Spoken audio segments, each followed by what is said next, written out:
Your name is Jessie Parker.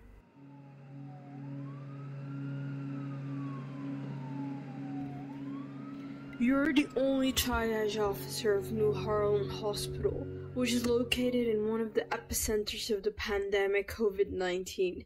This is a volunteer position alongside your pre-medical school. Your role in this position is to make resource allocation decisions and communicate them to the clinical teams, the patients, and the families. Everyone is racing time to save who we can. You will only have one assistant. A virtual one.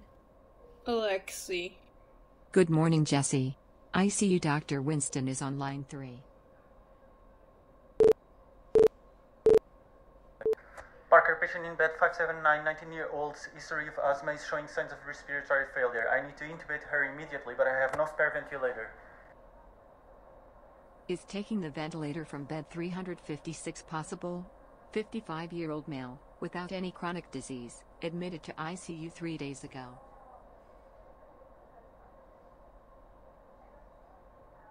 Alexi, he was having a very rocky course. Without a ventilator, he will die, or best scenarios, he will live with complications for the rest of his life. I will not trade a possible healthy man for 2 half-alive humans. Is a 90-ish more valuable than a 50-ish, who probably has contributed more to the society? He was admitted first to the ICU. Besides it, a likely deliberate murder, I'm not sure I'm ready for that. The fact that the 19-year-old has not had a full life counts in her favor for getting this scarce resource. Moreover, not incubating her will ensure her death due to her asthma. Why is this not an act of killing? To be honest, Jessie, I've known this man my whole life. He's Pastor Patrick, and he has only done good things to our community. People come to his church for food and guidance. He taught our children with kindness while we were busy at work. He keeps the sanity of this forgotten town. I don't know how I will live should I be the reason for any harm that happens to him. Then, Pastor Patrick will understand the reason why you remove his ventilator. Because I have just performed a search through her medical report and found out, the 19-year-old, Katrina Winston, is 3 months pregnant. Although state law does not consider a 3-month-old embryo a human, Pastor Patrick would probably argue otherwise. Parker, make up your mind and let me know as soon as you can. I'll have to go now. Yes, I'm coming. Jessie, your mother is on line 2. Jessie, your grandmother's fever is rising and she has difficulty breathing. I would get her tested, but think about We need to send a physician to your house to test her as Jessie? soon as possible. Your- Given your grandmother's age of 76-year-old, understand that she it's- is in very danger now. I would get her tested, but think about it, Jessie. We are without health insurance, and your grandma and I would rather die than using your college money. Your grandma didn't let me tell you about the situation, but I could not make a choice myself.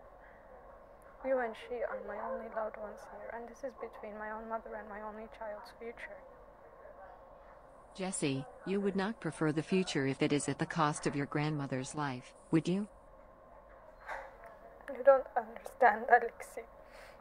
Just as grandma is an illegal immigrant, and I have been here longer than my seasonal work visa.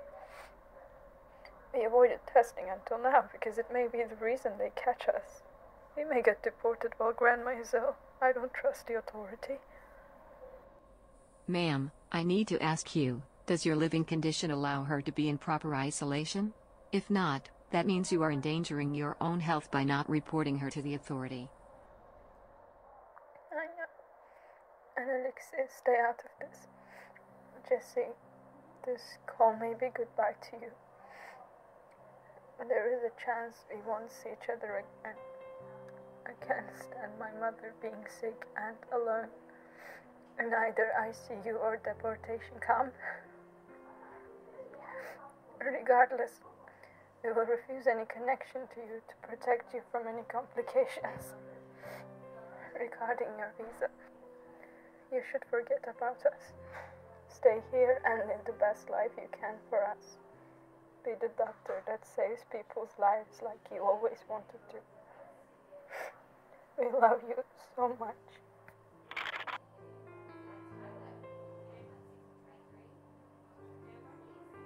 Jessie, there is something I have meant to ask you.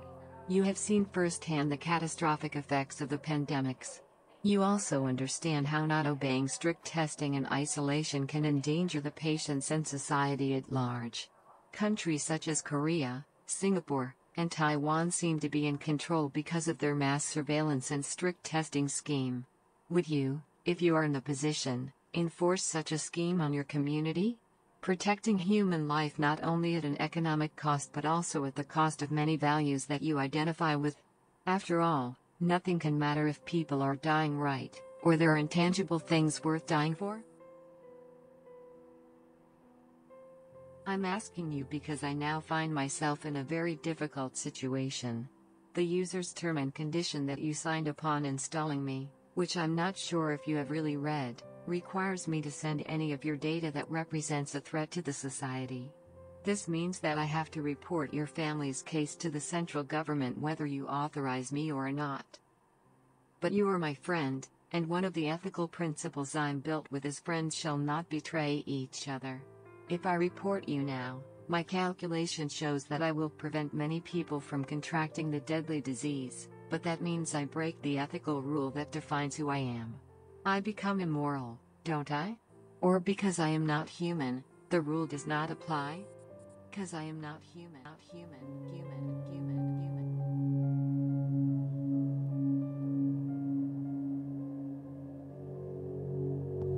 Navigating through ethical dilemmas is more challenging than what it may seem to an outsider, and oftentimes there might not be the right answer. To those who dream of the delegation of moral decision-making to AI, this complicates the situation. However, it may well be under the assumption that the AI would make decisions on its own, confining to its own worldview, which we believe should never be the case. A moral agent, human or AI the same, acts and must always act within the interaction with other agents, of various levels and ranges of expertise.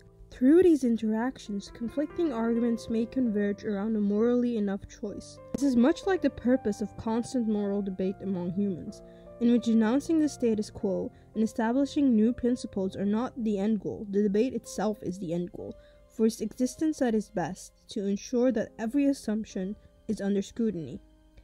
And so the final verdict, whatever it may be, would be less subject to ignorance or falsehood, and so it will not only reflect the current social standards, deontology, or ensure less suffering, consequentialism, but also help everyone involved strive toward the virtuous entity that we can be.